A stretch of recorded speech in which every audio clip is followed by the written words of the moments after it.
Welcome to Senior Stay or Go TV. Today our guest is Eva Velasquez, and she is the president and CEO of the Identity Theft Center here in San Diego. Thank you so much for being with us today. We really appreciate you coming by. Thank you for covering this really important topic. Yeah, it is very important. It's not just about seniors, even though we're Senior Stay or Go. This is about everybody on the universe. So. Exactly. It's affecting everyone, but seniors do have some special vulnerabilities that I hope we can shed some light on and help protect them. So tell us the scope of the Identity Theft Resource Center. Well, the ITRC was founded in 1999, and it basically came from a need. You know, nonprofits always fill in the gaps, and our founder herself was a victim of identity theft in the mid-90s when nobody knew what to call that. What was that experience? And she saw that victims really needed a resource that could hold their hand and walk them through resolving all of the issues that come up with identity theft. And that's what we've been doing ever since. We do have a call center, toll-free. Anyone across the country can call us and get the advice that they need. But in the interim, between now and 1999, we discovered that there were a lot of tangential issues that are around identity theft. So scams and fraud, cybersecurity, privacy issues, data breaches, and we provide advice on all of those issues as well. Wish I'd known about you when my husband's identity was stolen, that's for sure. I hate it when I hear that. We were just talking about how, you know, start here, and I wish that we had more calls from people saying, oh, I got this weird email and didn't know what to do. It's usually, oh, I clicked on this link and my you know, my computer's infected, or I got this call and I gave out my information. Now what do I do? So well, we never I want everybody to know that we're here. We didn't even know it had been done until we were at the bank trying to open an account, and they're like, oh, your husband's committed fraud. I'm like, oh, I think we have a problem. I think we need to, yeah. My goodness, I think we need to have a conversation. We know seniors have special vulnerabilities, let's put it that way, and needs in this space. So what are they specifically that you see most often that you as a resource could be most helpful? Well, if you look at the identity theft problem, there are 7% of the population is victimized every year. That's not 7%, 17.6 million victims in the last survey that was conducted. So obviously seniors are part of that demographic, and if you look at the age ranges, it's really pretty flat. There isn't one group that is victimized more often, and so what we're really looking at are those vulnerabilities. What is it that is making them more susceptible? And when you look at seniors, we see two really distinct populations, and they have very different needs. So the first group are folks who are often need assisted living. They're dependent on someone else for their care. They really aren't in a position to take care of their identity and manage their identity and practice that good hygiene on their own. So they need someone who's going to help them with that. Hopefully it's a caregiver, a family member, even a good family friend who can really be trusted with that sensitive information. Because if you think about your identity, the components that make it up, your social security number, your driver's license number, your financial accounts, they are just as valuable as your jewelry or those bonds that you have locked away in a safe deposit box. Unfortunately, we have to access them every day, so you can't treat it that way. You can't lock it away, but you can be a good steward of that information. And then the other population are the seniors that are out there, and this is the bucket that my mother falls into, who are, you know, they are retired, they generally have pensions, they are meeting their own needs, but they're maybe traveling, very active, engaging on social media and discovering this way to interact with their friends across the country or across the globe, and not necessarily paying attention to those pieces, but for very different reasons. Wow. So in terms of, tell us about a victim that you just recently helped that's a senior so they can get an idea of what you focus on. You know, this was a really sad story, but I think there's a good lesson in the end, and this just happens to be the most recent one. This was last week, I think maybe 10 days ago. So we heard from an older gentleman who had received a telephone call from his grandson, who was, I believe, either in jail or somehow needed money to get out of the situation that he was in. It was either jail or he was traveling and needed money to get home. And the long story short is, obviously it was not his grandson, but he did end up purchasing $4,000 worth of iTunes gift cards and sending them to the scammer. When I was talking about Start Here, that would have been one of those wonderful opportunities for him to call us first and say, I don't understand what's going on. I'm really in crisis. I think my grandson's in trouble. And obviously we could have intervened and walked him through some steps. And, you know, have you called their parents? Have you actually tried to directly call, you know, your grandson? But the other piece of this that I found really kind of disturbing was that he had to make several attempts to make those purchases. Now, in the end, he was able to purchase that massive amount of gift cards and give them to the scammer, but he had to try a couple of times. So there were people intervening on his behalf. There were clerks, there were people in the store saying, what's going on here? What are you doing? And they wouldn't allow him to make the purchase. Now, that tells us that we had a very convincing scammer. You know, they'll obviously stay on the phone and really put that pressure on, which, by the way, isn't something unique to seniors. There's been research done on the mechanisms in our brain that are triggered when someone puts you in that heightened state of alert. Oh, you have to do this. You have to fix this problem. It actually engages the primitive part of our brain. So that's not just seniors. And I don't want those folks to feel embarrassed or ashamed when they fall for a scam, because people of all ages, unfortunately, are being victimized. Yeah, the grandmother I'm in jail scam, or grandpa I'm in jail scam, and then the foreign lottery scam are huge. Very common, and newsflash, foreign lotteries are illegal. You can't win one. And the grandparent scam, you know, it's been around for quite a while. Still working, isn't that scary? That's what I thought was important about this. This is not a new twist on an old scam. It's just a very effective one. So we still need to be paying attention to it.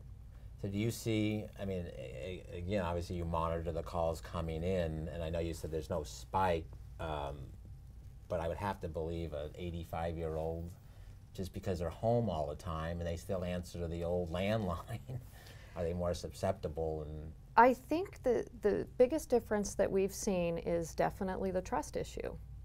And there is not a level of natural skepticism in their interactions out there in the outside world. I mean, I think that's a beautiful thing. Unfortunately, it can be dangerous.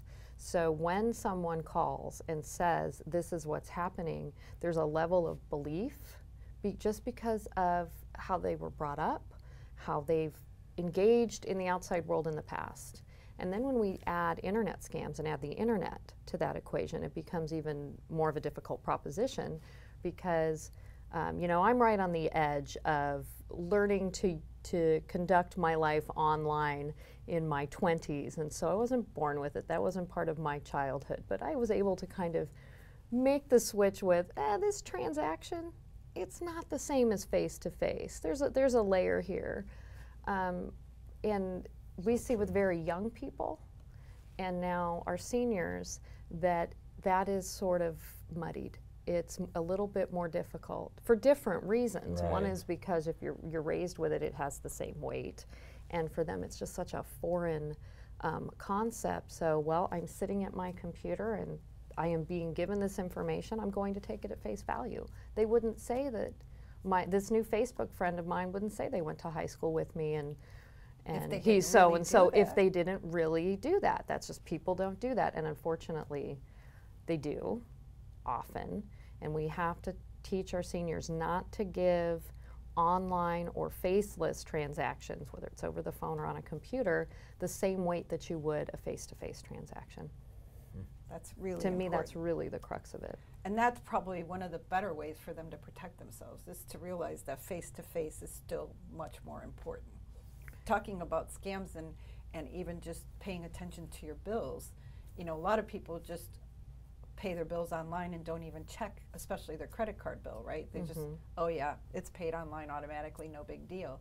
I just recently had a situation where obviously the server changed the dollar amount after I signed, because what my ticket said, which I would match to my bill when it came, and what the bill said were two different things.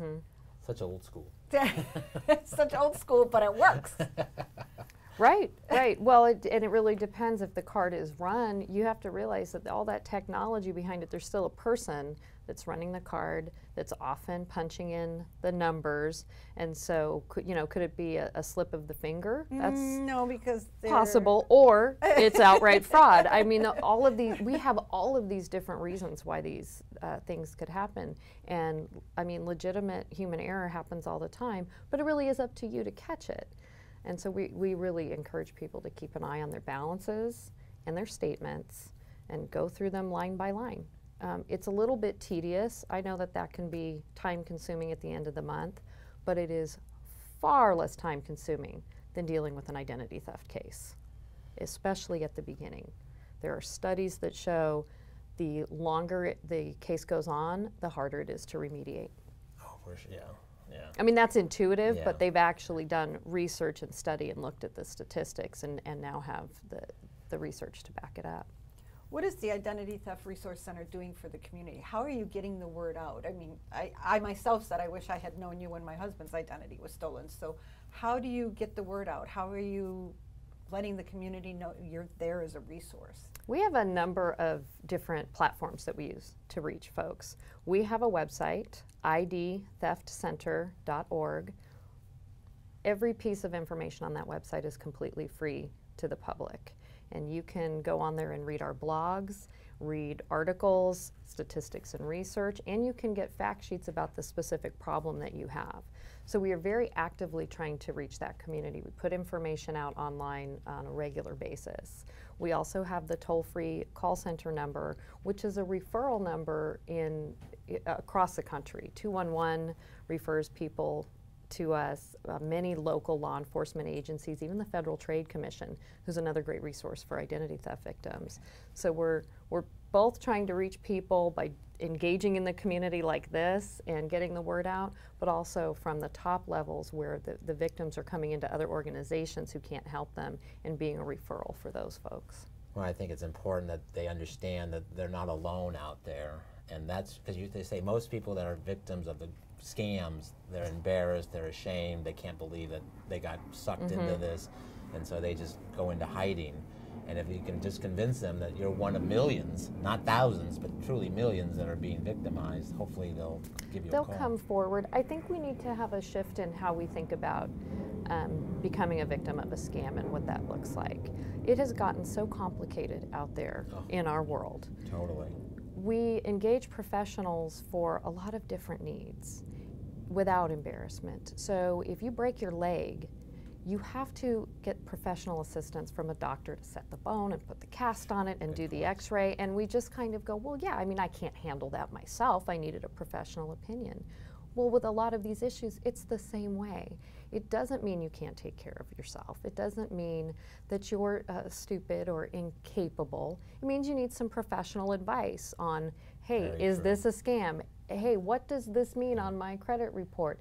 Nothing wrong with going to a professional to help you, and that's how we really try to position our services. There's no shame in it. I want to second that. I mean, with the inundation of information that we get, and we think we're pretty astute, I can't even imagine somebody who may have slowed a little bit in trying to understand all the medical information and the billing information. It's an overwhelming concept in today's world.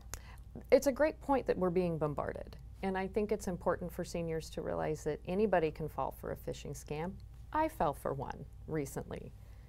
It happens. I was in my email, I received something from, it was a spoofed link, and I received something from an organization that I just had a relationship with. I was kind of expecting the email. I was busy, I was cooking dinner, dogs running around, you know, kids, you're doing all of these things, and it was like, let me get through some of these emails. Oh, I've been looking for that, and I clicked on it, and as soon as I saw it, I went, oh, that's not what I was looking for. I obviously am fortunate enough that I knew exactly I knew what I had to do and who I had to contact. But it happens. That's part of it. It's very happens innocently. We can't keep up with everything. Right. We're completely bombarded, and again, it has nothing to do with not being capable of taking care of yourself. Well, to finish, we're running short on time. As a nonprofit, how can the public support the Identity Theft Resource Center? Well, of course, we want people to get the word out. So please share this information with your friends. Let them know that this resource is available. We are funded by grants, donations, and corporate sponsorships. So if people find our services meaningful and want to pass it forward so that we can help the next person, we do accept donations as well. Thank you for being here today. And again, this is a much bigger problem than is being really told out there in the community. And we thank you for trying to get the word out to everybody. 400 million Americans and our senior population. 7% of whom are going to be victimized in the next year. And we've all been there. I don't think there's anybody who hasn't at least had something go wrong.